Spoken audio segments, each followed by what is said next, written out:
was May 2012 when I received a call from a colleague at the Office of the Prime Minister notifying me of an upcoming crisis. He was informing me about the plan to start a settlement in Rwamwanja. There was a conflict in eastern DRC. Heavy fighting has taken place between government and rebel forces in the Congolese government have been battling M23 rebels for more than a year and a half. 800,000 people have fled the fighting. You just have to look at the history of this region to understand what war and roads between towns, the displaced are a common sight. Some have been uprooted several times in the last few weeks alone.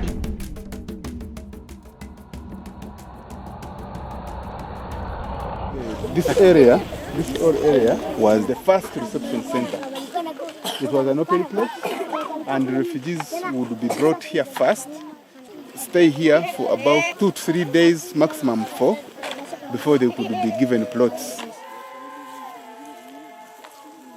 At that time, the critical need was water. I met 3 partners on ground, Uganda Red Cross Society, there was UNHCR, and of course OPM. And they had already erected their tents. They were staying in Rwamwanja. So we also decided the best would be now also for me to put my tent, and I stay with these other people who were already on ground. By that time, the refugees had arrived. They had put people already in that area. So we continued with borehole drilling. Our initial target was 8, but then I received another communication from Paul in Kampala that we got additional funds so we could do additional 6 boreholes. Now, in the process of our hygiene promotion activities, I also came across another refugee who was able to speak English. And when I interacted with him, I learned from him that back in Congo, he was actually lecturing in Goma University.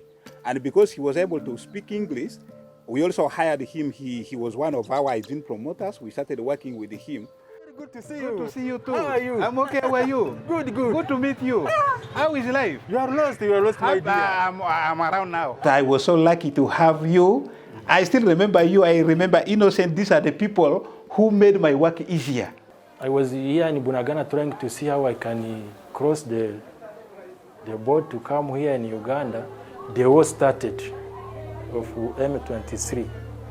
They came and they attacked the Bunagana city. Many people, they crossed, the border was open for everyone. So also me, I crossed among the other people who were running the war. First, we started with wash. I was an agent promoter. Then, later, I went in livelihood. I was an extension worker. I take people, I put them together. We try to save money. We try to rear pigs. This is where you are keeping them. Oh, I can see them already. This is good. We were in a group. We got money from LWF, and that money helped us to start small businesses.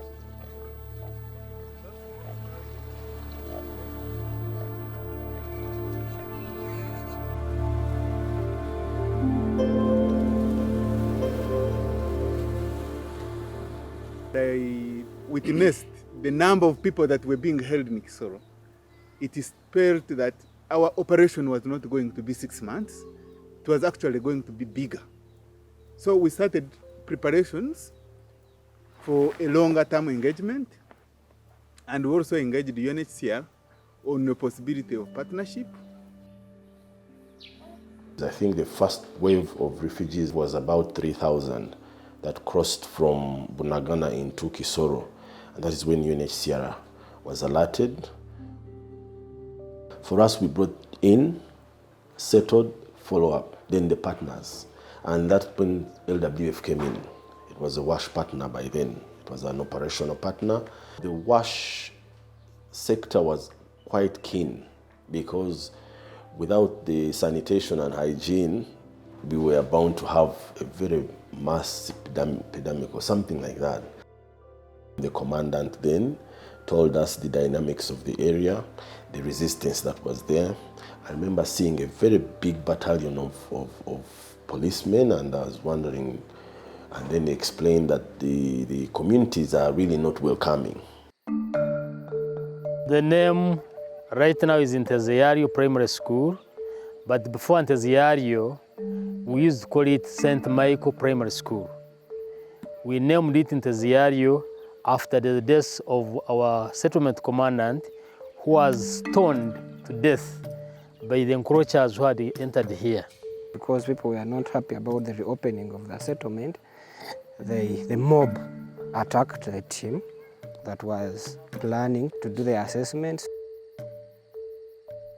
Everything that government has done in this settlement, I'm really very proud. But one thing that stands out is the integration policy for refugees, in a sense that once you get into the settlement, you can hardly realize who a refugee is and who a national is.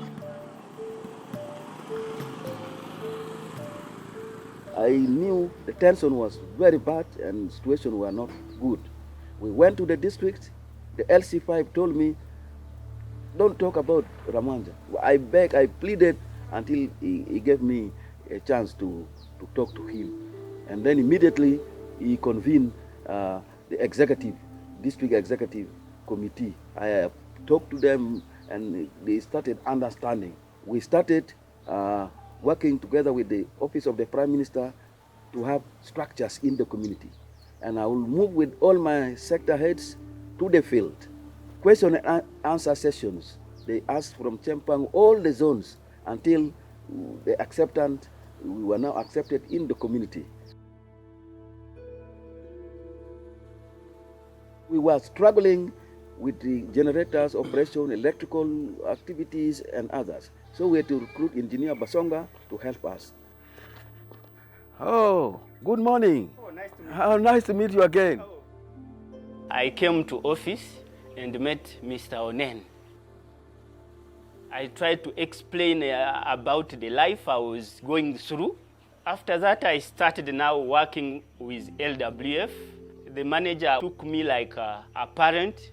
Whatever issue I was having in the common life in the family, I could tell him and he could assist in one way or another before the salary comes.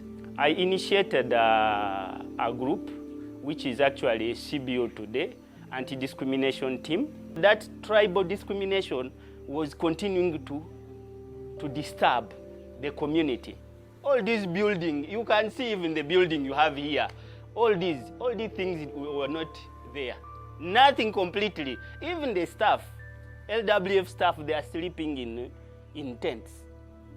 But today you can see staff now in good buildings.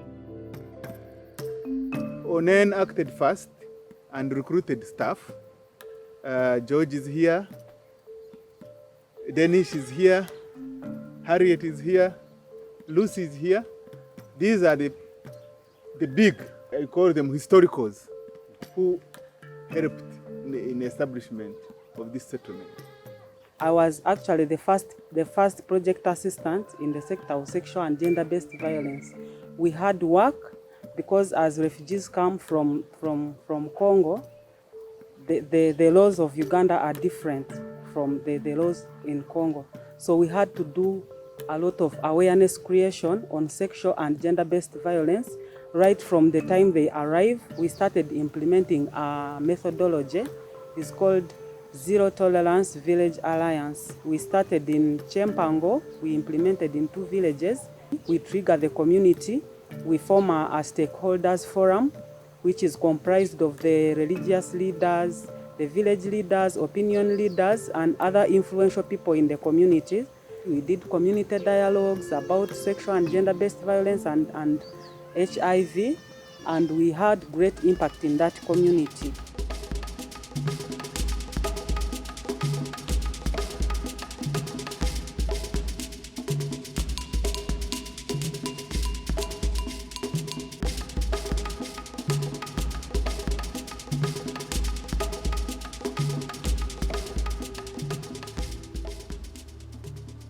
I was recruited in March 2013 as a field extension worker.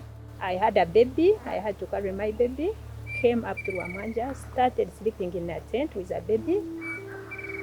It was a challenging time. By that time, we was receiving many refugees at the reception center.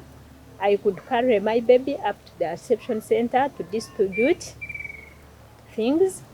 During the training, we couldn't get a service provider because of the tension that was there. But because of what we have done within the community and in the host community, there was one service provider called Nyakato Loy who was able and who was willing to provide us with services. I remember the first day when we met, because in 2012 there was nothing, like there was a lot of tension within around. We could eat from from one saucepan at the settlement, in the settlement, but now after you agreed from among all the people to say, I'm going to work with you, LWF.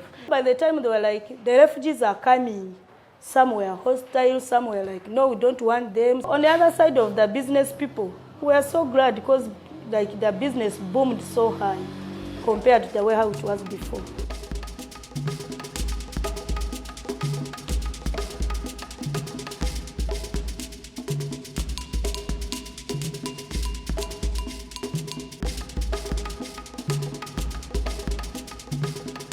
When people flee, they tend to carry war with them. And in this complex environment, people are trying to cope up, but in a very negative way. People are fighting, people are engaged in alcohol, people are, practicing other forms of human rights abuse like defilement and rape. One time was a very nasty story that I had to deal with. And this was a case of a woman, while in a settlement, she got another man she initiated a relationship with. As time goes by, she conceived and produced a child with this man. So after giving birth, she dropped the baby in a pit latrine. But by good luck, the baby was retrieved from the pit. We got the baby, brought to the protection house. The child protection sector had to identify a caregiver to take care of the baby for some years at the protection house. As we talk now, the girl is 6 years old. And this particular good family adopted her in 2018. Elizabeth iko wapi? Juu kwanza tulifikaka kaanza ishi mugondero wenye tuzoeye kupigia kumakuni. Saa zingine tutapata chakula, saa zingine tutapata jule mpokero hayene yake haizi tosheleza mwezi mzima. Saa zingine tutakula, saa zingine hatutakula. Hakuna mwenye alikuwa na hiyo hata anglia, hakuna mwenye alikuwa na kazi, hiyo atafute kazi, hakuna. Kwanza alikuwa anaishi pale ku protection. Sisi tulikuwa tumjua. Tulikuwa tunaona tu historia yake. Sasa siku tulimjuaka, kutokana na historia yake tukafika tunamfurahia. Anti wetu akaenda kamulomba umpatie amulei. Bakamkataliaka. Umoya Fiona wa LWF akaitaka kaka yetu Musa. Akamwambia ndio vile mkiaka lomba Elizabeth sasa. Na hivi tuko tunaangalia kesi yenu iko inaendelea, tunaweza pata naye apate msaada bia vile. Na sisi tukampokea vile. Tulikuwa tushampenda.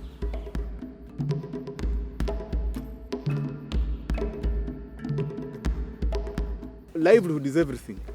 And if you don't attend to livelihood in emergencies, you will only worsen the situation. In 2014, we got more funding from ACTAPIL and UNCR, and we realized that we needed also to bring in the other self-reliance aspect now beyond the food security situation of refugees. We designed an intervention of cash programming, whereby we were having a conditional cash grant to be given to youth and women. So we first trained them on entrepreneurship, on how best they could use this money, and financial literacy, on record keeping and etc. I'm happy to say that as we talk now, one of our refugee youth that we supported in 2014 has coped up with life and is doing very well. By then, he used to come to office marketing his product. He was making a leather products like the belt, the wallets, and even as I talk, I have a sample. And I'm happy to announce that most of the staffs, including Mr. Onen, Mr. George Aguze, we are all having the same product. Maybe we can so also to confirm. So these are the products from Kasareka. Hey, karibu, welcome. Yeah, I'm fine, bro. Yeah, long time. Yeah, long time How's indeed. the business? The business is fine. You know, since I got that support from you, I got also many opportunities to go and exhibit my product in those big events in Kampala. I really thank LWF. I've never seen peace since I was born in Congo.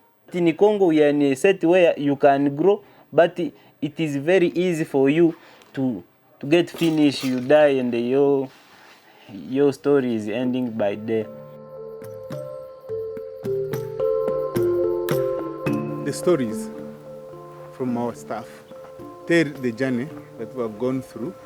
We are proud that the host community finally integrated with the refugees. The staff that was in Rwamwanja have all been moved to other places as ambassadors. This is our story. It is a story of success. It is a story of progress. And it is a story of achievement.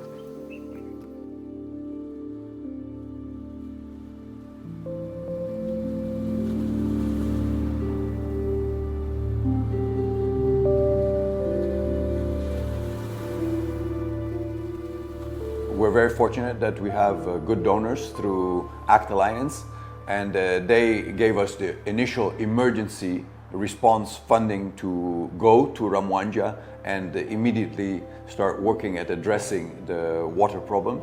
Later on, UNHCR, UNICEF, all the related agencies also supported us financially, and we continued to have a significant amount of support from our Lutheran faith-based agencies that kept giving us resources to slowly improve the situation. We are very proud of what we've done in Rwamwanja, and I'm extremely proud of the team that was very dedicated from the beginning to assist people in their journey from becoming a refugee and then now basically living more a village life and being engaged in their own socioeconomic developments. We want to, of course, say thank you to all the donors and all the support that we've received from the UN agencies, also our related agencies. We really appreciate standing by us in this response for the last 8 years.